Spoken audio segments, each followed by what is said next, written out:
So here we have the Volkswagen Tiguan on a 64 plate. I'm going to start off by showing you around the outside of the car, and then we'll hop in and run through some controls on the inside. From the outside though, you can see it's a 5-door car with alloy wheels and tinted windows. Let's start off inside the boot and then work our way around the rest of the car from there.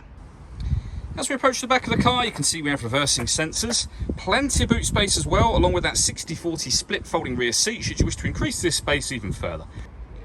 Okay, so we're just going to work our way back round to the front of the car and then we'll hop in and run through some controls on the inside. But now that we've done a full circle of it, you can see it's in excellent condition the whole way round.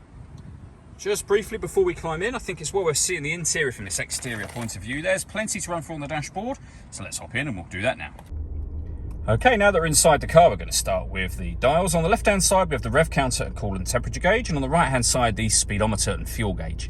In the middle, you can see the total miles of the car, first of all. They are 62,128.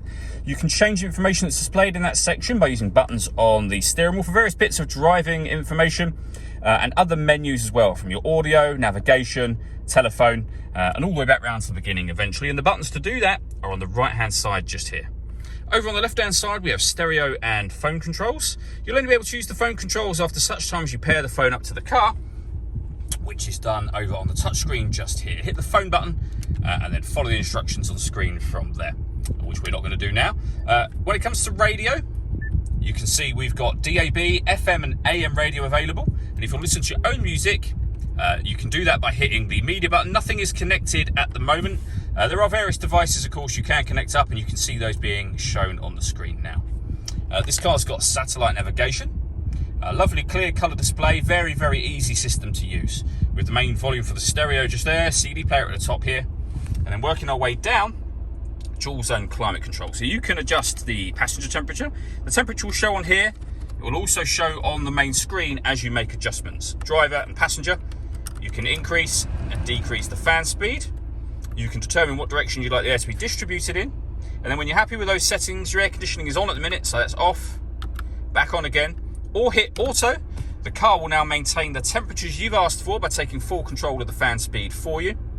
You can override that manually at any time you wish to. And you can see auto has gone off again. Underneath that, we have some storage, and then these buttons just here. So we can turn off the traction control, we can turn off the stop and start, we can turn off the parking sensors. This button will turn on the autonomous parking. This car is able to park itself. It will do the steering for you, and it will tell you what gear the car needs to be in, and obviously when to accelerate and brake using the parking sensors. But very, very clever system. We then have a 6-speed manual gearbox. All that leaves me to say is thank you for taking the time to watch this video. If you'd like to come and see the car in person and have a test drive, please feel free to give us a call here at Mach 1 Cars. We'd love to hear from you soon.